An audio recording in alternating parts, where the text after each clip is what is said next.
Hello, I'm Match, and welcome to my Yamaha Montage tutorial. This will be part 4B. We're going to talk about the filter EG. Right now I was messing around with this little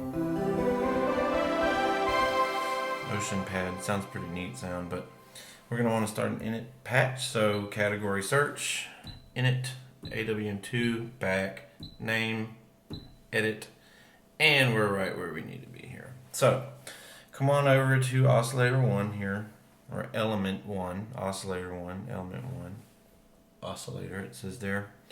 We're going to select our saw, my favorite, synth lead, OB saw, go back,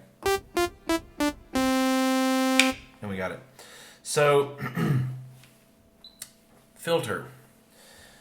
On the Yamaha Montage, whenever you go ahead and click your filter type right here, you'll notice what comes up is like a kind of a little sidebar, and then down here at the bottom of the sidebar there's a bot. When you push it, it brings up kind of everything that's available in that category. So as you can see, there are 18 different filter types, and I'm not really going to get into too many of the filter types here. You can experiment on your own and find some creativity there, inspiration. But I will talk about basically just a couple of things.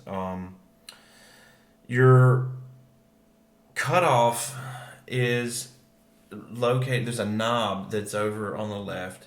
If you'll notice on the left hand side on the top of your keyboard, right underneath the A from Yamaha, you'll see there are 3 buttons that say tone, EQ, FX, and ARP/MS. If you hit tone, it'll bring you to your cutoff knob. So you go ahead and turn that and it adjusts your cutoff. If you notice though, your cutoff, whenever you turn it all the way down, it doesn't go all the way off. That's because typically on synthesizers, the depth that your knob will go is tied into the filter EG, or filter envelope generator. So FEG depth is a parameter that's right here, and it looks like it's defaulted to 40. So I'm just going to change that to 0. And then I'm going to come back over to the filter type for a second. So you'll notice that it goes all the way down.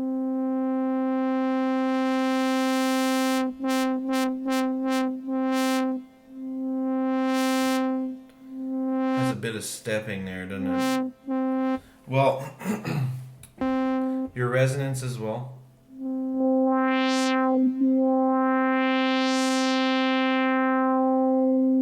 Makes it a little bit more kind of have some squelch on it and stuff like that. On this particular synthesizer, if you look over here, you'll see this thing that says cutoff key. That's pretty neat, but we'll set it to like an extreme example so you can hear it.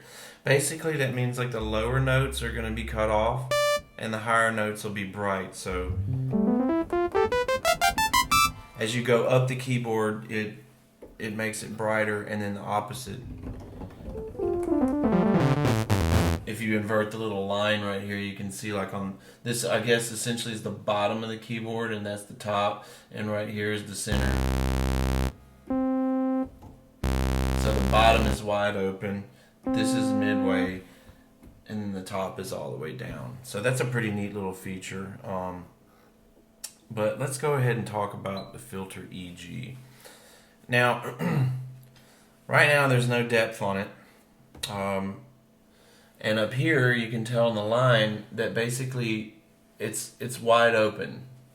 So wherever you put the knob, it's going to be wide open, right? So I'll put the knob about maybe halfway down for the demonstration here. You have ADDR, time and level. So if you adjust your attack time, that's basically saying this is the time that it's going to take for the filter to go to the 0 point, which is the middle line, or whatever point you have your knob, to open. So as we adjust this, you can see that now the filter's basically going to go wah. It's gonna have like a, here I'll hit. Let me turn up. Make sure that the depth is turned up here. You can hear it. So the depth, basically, like the higher the depth, it determines how wide open the filter is going to get. So if you have a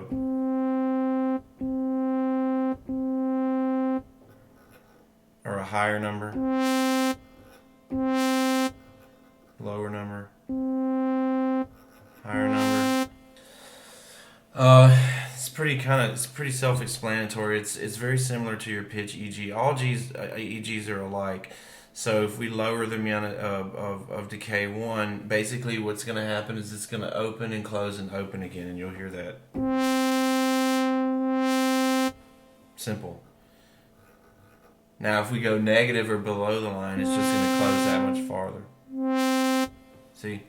And then again, your release is determined by when you let the key off, which is assigned in your amplitude EG.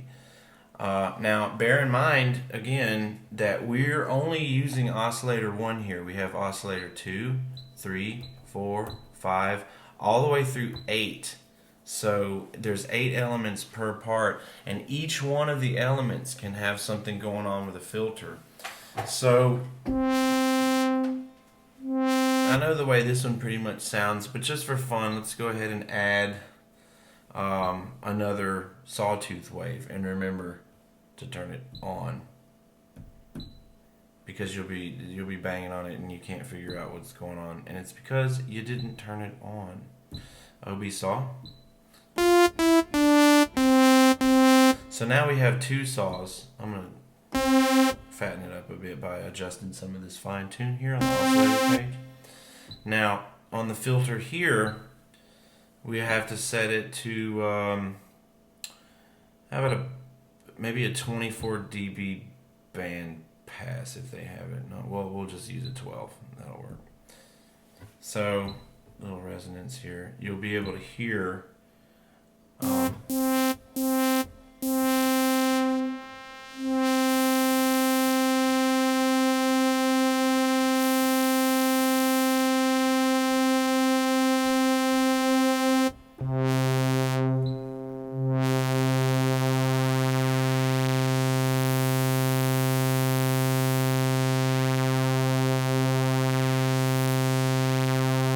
I think I want number 1 to go ahead and come up to, let's see, just an even, somewhat closed state. So we'll do like this. And we can solo number 1 by hitting the solo button over here on the bottom right. Okay, that's about what I want it to do, so I'm going to unsolo it. I'm going to solo number 2 and just kind of mess with the EG to get it to do something interesting. So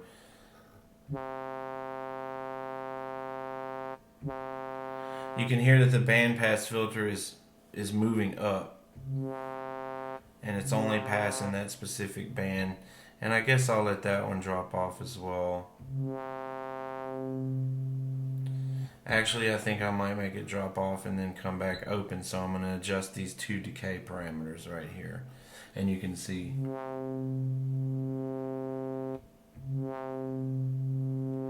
Yeah.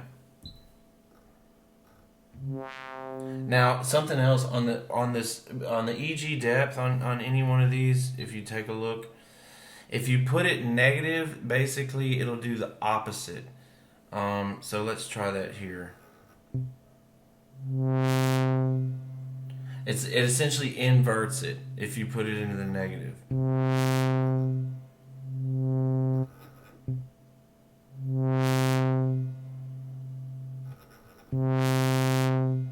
See? So I'm going to hear what it sounds like with both of them.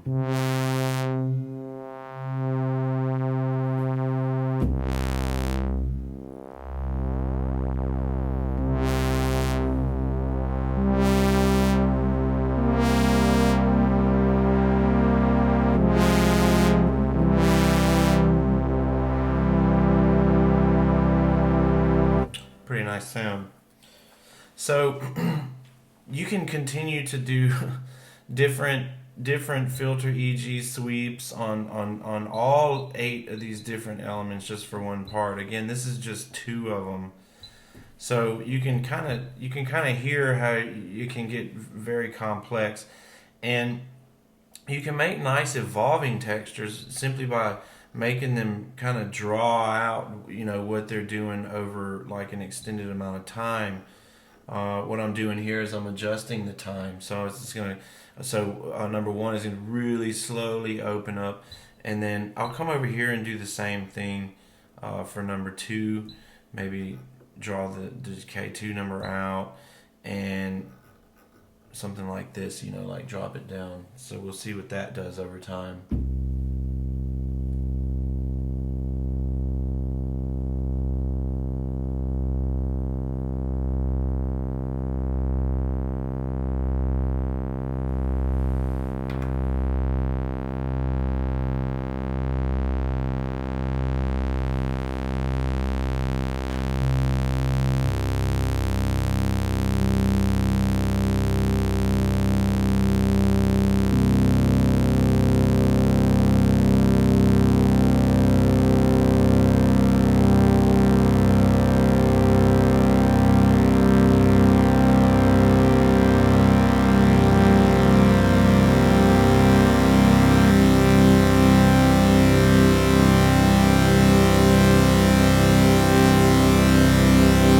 Nice. So yeah, we're gonna go ahead and move into the amplitude EG for part C of this tutorial number 4, so we can go ahead and wrap up the EG section. So yeah, thanks for watching, and we'll see you next time.